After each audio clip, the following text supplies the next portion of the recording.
everybody, it's Meredith Miller with Inner Integration.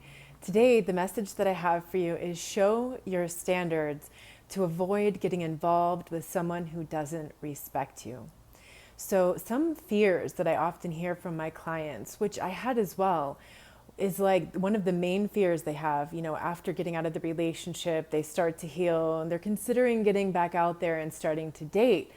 And they're like, but what if I meet another narcissist? What if I meet another psychopath, like another sociopath? What if I don't realize it at first? What if they're really covert and it's hard to see? So I made this mistake as well by approaching it from that direction. One, coming from that fear, and two, looking for the signs of those disorders versus going to a really basic parameter, which I'm going to teach you about today to avoid getting all confused by the fears and the panic from the past, and to avoid getting too wrapped up in looking for like the specific criteria for narcissists, psychopaths, etc. Starting with the very, very basic criteria of respect. So the bottom line is that if a person doesn't respect you, you shouldn't keep dating them. Like it should end at date one, if they even make it that far. Like if you realize that there's already those little subtle signs of disrespect, again, you're not looking for personality disorder signs. You're simply gauging by the parameter of respect. So here's the thing. Your standards are your boundaries, right? And you need to have the self-worth to know what your standards are and to raise your standards after you get out of relationships with abusive people. And then you have to have the confidence to express those standards, either by directly saying certain things or most importantly, through your actions. So that's what I want to talk about now. I'm going to talk about some very basic texting things that can come up. Some of these could be things that come up like on the first date or before even making plans for that first date. And some of these might be things that kind of come up in the first couple weeks or even a month of dating someone new. So I have a few categories here. And the first category is just too sexual too soon. Like you just start chatting with this person online and or maybe you met them out, right? And you gave them your digits and like they're texting you or something. And it just goes from like 0 to sexual, like way too fast. I would immediately block that person. If you're on Tinder or something, just unmatch them. Just stop right there. Stop. Because unless that's all you're looking for and you just want to get laid, that person's already showing you that they have no boundaries around that. No boundaries around their sexuality. They just want to jump right in with you, just like they want to jump right in with everybody else. I would just end that right there. The second one is when they ghost, right? Like you barely know this person, they text you a bit and blah, blah, and then they ghost. They disappear for a couple days or a couple weeks, and it's like, I've been thinking about you, and maybe there's an even emoji there, or I miss you, right? Or even, hey, right? Like that person invested nothing. And they just want to see basically your level of self-respect. That's what that text is. That text is a test of your level of self-respect. If you were talking to this person, maybe even went out a time or two with the person, and then they ghost and then come around with this, again, block, unmatch, no response. You're that person, no response. They ghosted on you. If you give them anything, all you're telling them, if you respond to them at all, you're basically just telling them you have no respect for yourself, right? Therefore, they're going to keep treating you like that. The third one is the late night booty call. Hey, what are you doing? It's like 11 o'clock or later at night. Okay, the response to that is, oh, I'm in bed watching Netflix, about to fall asleep. Have a great night. And just end it like that. Or maybe you want to leave it open for a little conversation to see what the person's doing. So you're just like, I'm in bed in my pajamas watching Netflix, about to fall asleep soon. What are you up to?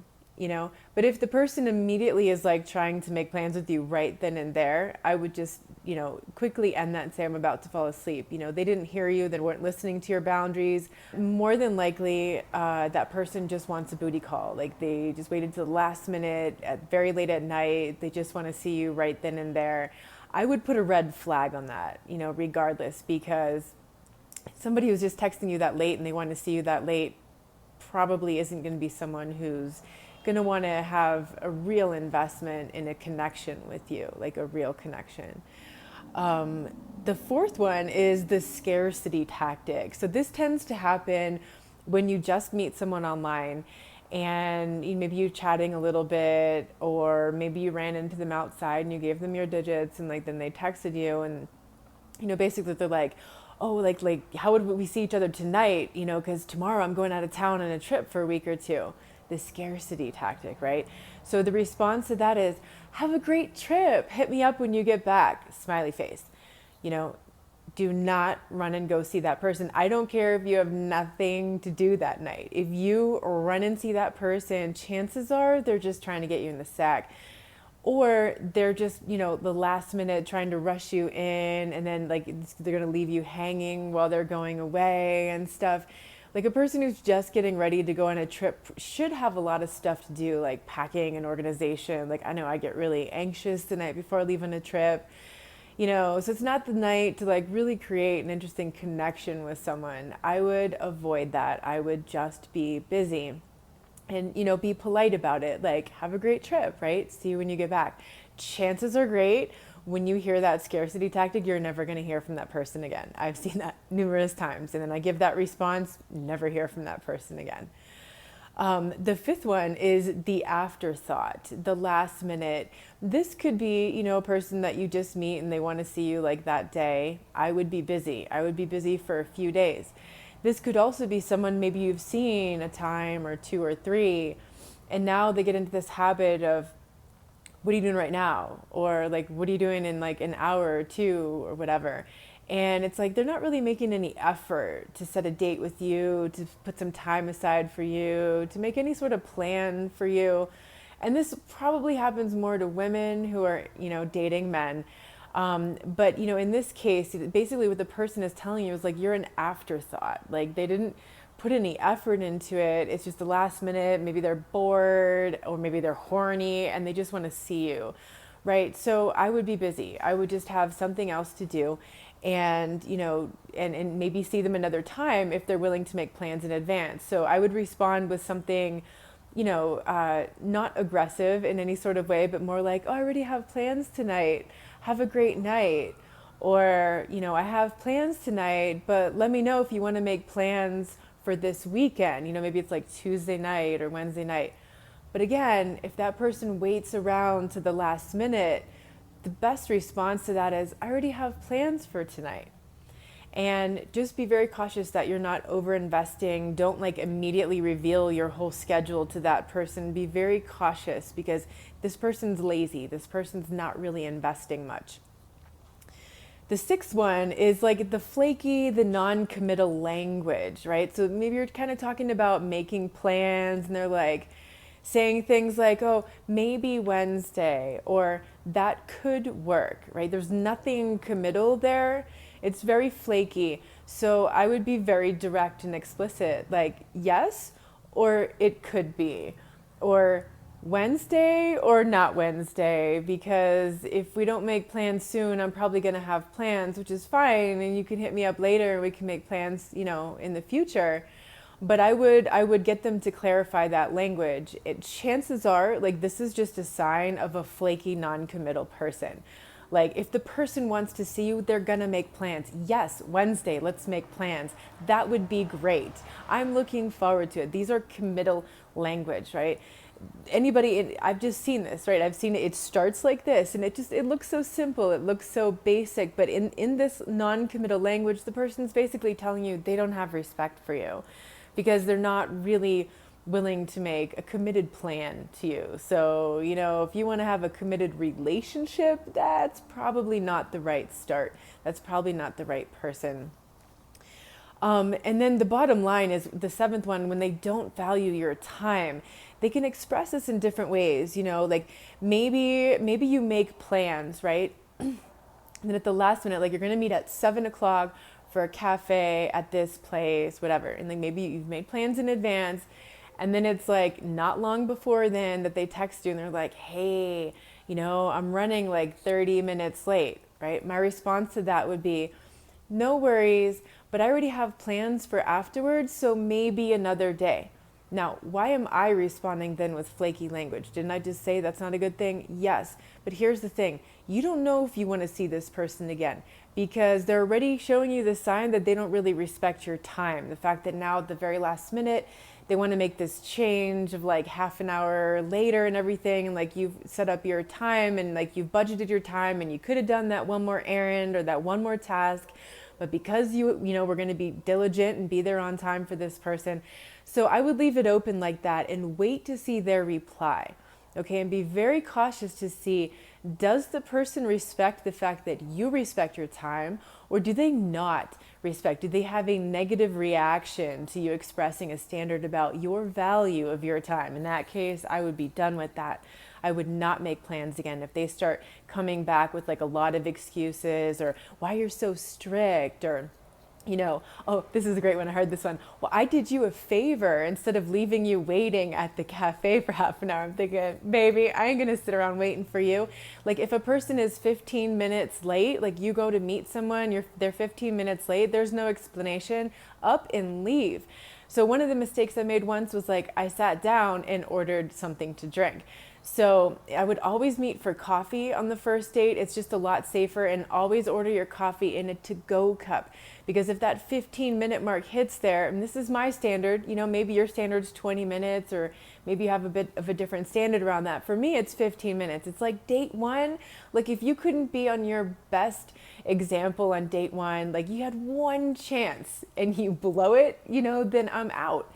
Right? Because that's going to be a pattern. It's like, oh, and they make it out to minimize it and it's not such a big deal and it's only 15 minutes or it's only 30 minutes, but no.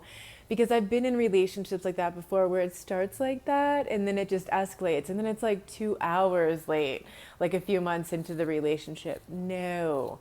So for me, 15 minutes, I'm out. If the person is like, oh, I did you a favor of letting you know that I was going to be 30 minutes late instead of making you sit again, that person is telling you they have no respect for your time. I would have nothing to do with that. And then, this one, I hate this one. Where like, okay, you made plans, you're on your way, you're walking there, you're driving there, whatever, and your phone rings or it texts and it's the person and they're like, on my way, you? And you're like, yeah, I'm like 2 blocks away, because we said we would meet at 7, right? And they're like, yeah, I'm just leaving work right now. I'll be there in 5 minutes. Right? That's already sitting poorly with me. And then if I get to that place and then, it's like they're still not there and maybe they text again, they're like, oh, lots of traffic, sorry. Meanwhile, from the beginning, that person told you, oh, it's no problem. It's only like 5 minutes from where they work and blah, blah, blah. No, none of these are good signs. Again, I would order something in a to-go cup, if you have already ordered it, and just be out of there at that 15-minute mark. Don't wait any longer. That person like keeps jerking you around with like the time and everything. Like I would just be like, well, sorry, I gotta go, and I would leave. Because what's happening is like, this is how the people show you in very subtle ways that they don't respect you from very, very early on. We're not looking for big signs of narcissists and psychopaths and getting all wrapped up in all of that. Like that's something to keep in mind as you go along, right? To make sure you don't get involved with someone like that from the very beginning, that basic parameter of respect. So here are the bottom line points that I want to make. One is that your standards are your boundaries. You express those through your words and most importantly through your actions. You express how much you value yourself. Your self-worth shines through your standards or it does not, right? So if you're not showing your self-worth through your standards, other people are going to keep disrespecting you. The second one is walk away. Be willing to walk away. So, don't get so excited about this person. Maybe they're really hot. Maybe they're really interesting. Maybe they're really intelligent, whatever. Don't be so enamored with whatever that is that you aren't willing to walk away from the very beginning when you see any of these signs. Don't invest more than they do. So the person who's like texting you and they're not being really committal in their language and they're like, maybe we'll have a beer sometime. Like I would not be like, okay, how about Thursday at 8? Like the person is not initiating, like they're not showing you that initiative. I would literally just walk away. And don't drop your plans to accommodate them. So like maybe you have plans with your friends or like you're planning on getting some work done or you're going to do some project around the house. It was really important to you. And then this person's like, oh, hey, how about this? You're busy. How about another time? If they, Tuesday at 8 o'clock, and you're like, oh, I'm sorry, I already have plans. But how about Thursday at 7? And see if that works for them. Or how about Sunday at 2? You can come back with another suggestion, but don't overcommit beyond with what they're giving you, what they're offering you, and don't drop all of your plans to go rush out with someone else. Express your boundaries assertively, so not aggressively. Like, you don't want to be aggressive and angry, and you don't want to be passive either. So assertion, I mentioned in a few videos ago that I heard Brendon Burchard say, assertion is owning your reality. So when you express your boundaries and your standards, own your reality. I'm sorry, that's not going to work for me, and see how they respond. And you don't need to get aggressive. If the person is just coming back with a lot of excuses and you're like, I don't like where this is going at all, and you've just barely met this person, or maybe you haven't even met for date 1 yet, you don't owe them anything. I would just block them and be done with that, because that person is showing you they don't respect you. And any time that a person expresses negatively a reaction to your setting your standards of how you value your time and your energy, be done. Like, just be done. Even if you haven't even met them in person and you're like trying to give them the benefit of the doubt, well, it is just texting and all, things could get confused or maybe not expressed or conveyed in the right way. No, when a person is not like, okay, and understanding, okay, if it happens sometimes, people get caught in traffic and things like that, but if they're going to be 30 minutes late, a person who respects you and you're like, I'm sorry, I have plans afterward, maybe another time, they're like, I am so sorry, let me make it up to you. How about on Friday at 8? I promise you I'm going to get there early. I'm going to get a table for us, and I'm going to order the bottle of wine that you like, or I'm going to blah, blah, blah that I know you like.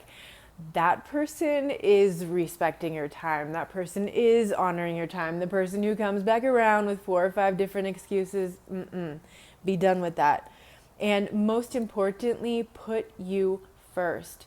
Because when you show people that you value you, when you show people that you know what you're worth, they see that. They're going to know that you value you. And they're going to either value you as well and respect you as well, or they are not. So that's the bottom line that I have for you guys. Those of you who are getting back out there, starting to date again, some of these things can be applied to like new friendships as well. But predominantly this applies to new dating scenarios. And, if you come up with something else, you've seen some other texts or situations that I didn't cover today, write those in the comments below. Maybe I'll do a follow-up to this video. And, guys, I'm in the trenches with you. I'm not sitting on some kind of pedestal somewhere. All of this stuff I'm learning firsthand, through life experiences. And the reality is, like, if you want to meet people, like, online dating is going to be full of narcissists and in all sorts of personality disordered people, of course. Like, the vast majority are probably going to be those types. But don't discount the fact that there could be a gem in the haystack there. There could definitely be a gem in the haystack. And online dating, I've discovered, can actually be a great way to test your standards, like to test your intuition and to test you expressing and owning your standards of respect. So I'm sending you all a big hug.